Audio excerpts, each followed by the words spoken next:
There's, first of all, a slight contradiction in these monolingual policies, educational policies of higher education institutions in the West, because on the one hand, they talk about globalization, diversity, and issues like that, but they still haven't changed a lot of their dominant ideologies about relating to monolingualism.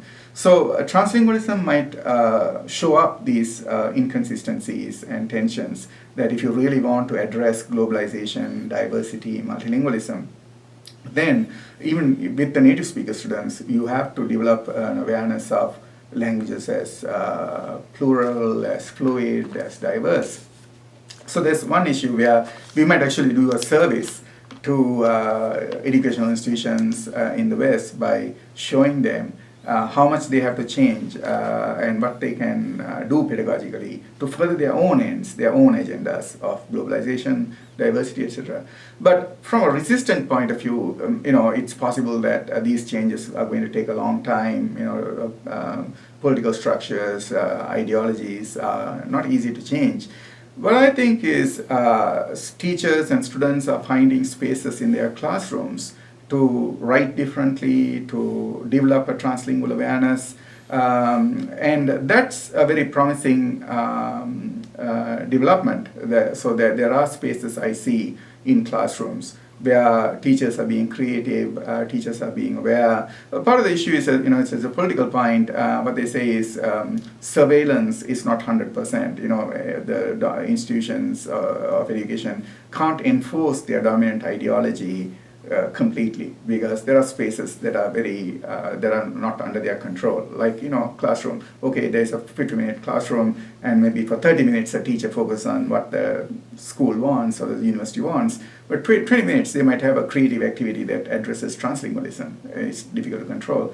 But the other thing is, on a more pragmatic note, I think teachers and students have to still wrestle with monolingualism, the dominant norms, even as they develop a translingual awareness, because we suffer if we don't address the norms that are out there.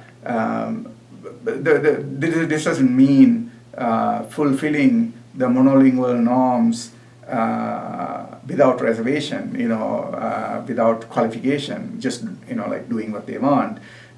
You can do it in a very savvy way. That is, while there are many ways to do this. A lot of teachers sometimes say the best way to succeed in the exams and the testing systems that we have now, which are monolingual, is to develop a translingual awareness. If you can shuttle between languages, this person has a better understanding of the norms, reductive as they might be in particular situations, compared to a student who studies only those norms 100%.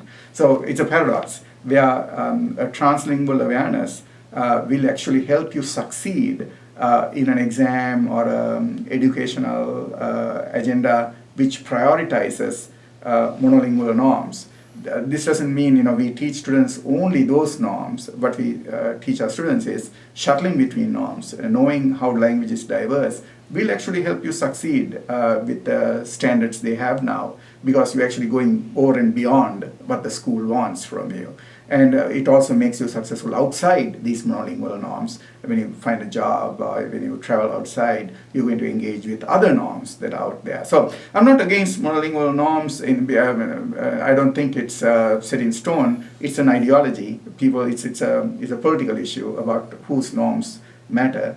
But translingualism can, while relating to those norms, can also develop a richer repertoire of norms and resources that the students can use both to succeed in the school, but also succeed outside.